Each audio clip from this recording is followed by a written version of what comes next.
Are you tired of meeting the same kind of toxic person over and over again?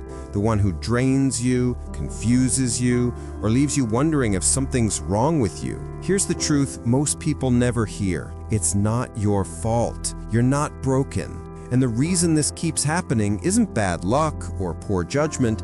It's something your brain learned long before you even knew what a healthy relationship looked like.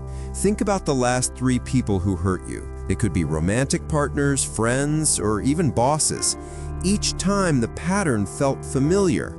You promised yourself it wouldn't happen again. You read articles, watched videos, tried to spot red flags. Yet somehow, a few months later, the same cycle shows up with someone new. Most advice out there tells you, just raise your standards or avoid toxic people. But that's not the problem. The reason you keep attracting the same type of person is wired into your brain, and it's connected to what you learned about love and safety as a child. Here's the scenario. You meet someone new. At first, everything seems perfect. They're charming, attentive, and exciting.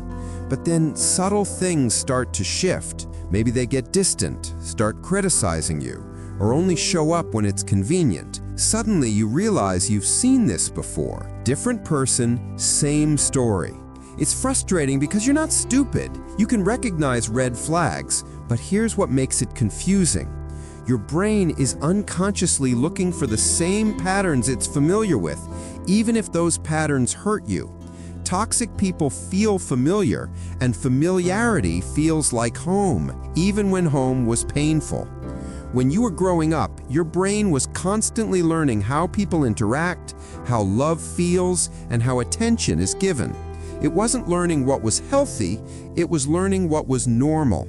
If love in your home was conditional, your brain learned that relationships require proving your worth. If caregivers were emotionally distant, your brain learned that love means chasing someone who's always just out of reach. If you had to manage someone else's emotions to stay safe, your brain learned that relationships involve sacrifice and vigilance. Psychologists call this your attachment style. But think of it as a relationship blueprint, a map your brain uses to recognize how relationships should feel. When you meet new people as an adult, your brain scans them against this blueprint. If they match, even if the pattern is toxic, your brain lights up. It says, "This is familiar. This is home." Let me give you an example. T grew up in a home where affection was unpredictable. Her mother was warm one day, cold the next. Her father was physically present, but emotionally distant. Her brain learned that love comes in small, unpredictable doses. As an adult, T meets someone charming, exciting, and attentive at first. Slowly, he pulls away. He gives mixed signals. She feels panic. Her nervous system goes into survival mode, chasing the tiny moments of attention she gets. Someone with a stable upbringing might see the red flags and walk away immediately. For T, it feels like home, not healthy, but familiar. This is how cycles repeat, and it's not her fault. Toxic patterns are not just about other people. They're about your wounds and conditioning. If you were unseen or undervalued as a child, toxic people confirm your internal story, that love must be earned or comes with a cost. Anxiety feels like attraction. Intensity feels like love. Predictability feels boring.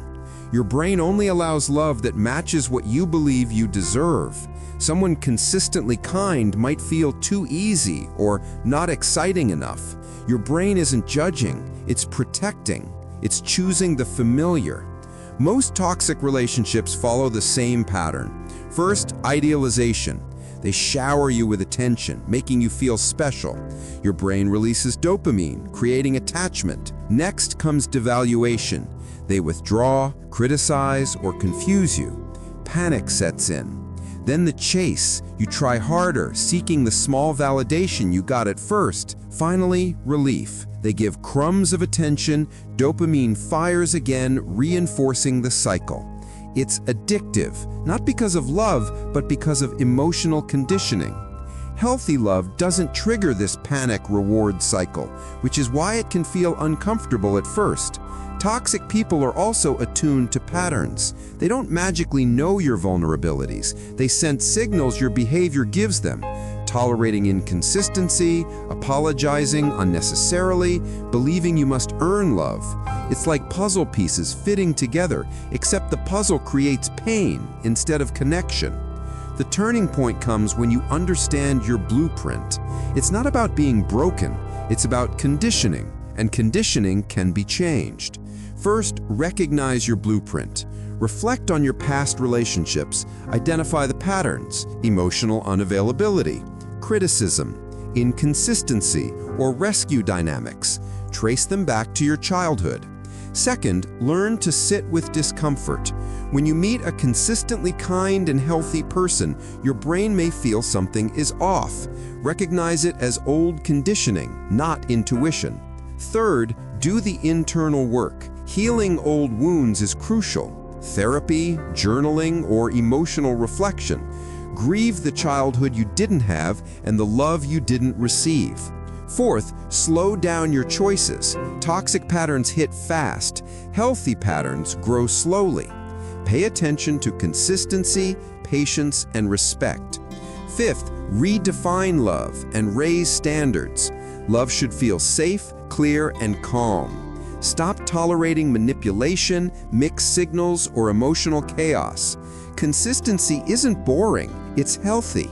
Finally, don't blame yourself. You didn't choose your upbringing. You're not broken. You're learning to unlearn patterns that served you in childhood but no longer do. You keep attracting toxic people because your brain learned unhealthy patterns early on. Your nervous system seeks familiarity, not happiness. Your wounds choose for you when you don't choose for yourself. Healthy relationships may feel uncomfortable at first because they're new to your nervous system. Awareness is the key. Once you recognize your blueprint, sit with discomfort, and intentionally choose differently, the cycle breaks. The relationships you attract after this work will feel different, calm, clear, and safe. And that's exactly what you deserve. Subscribe to see more real psychology breakdowns.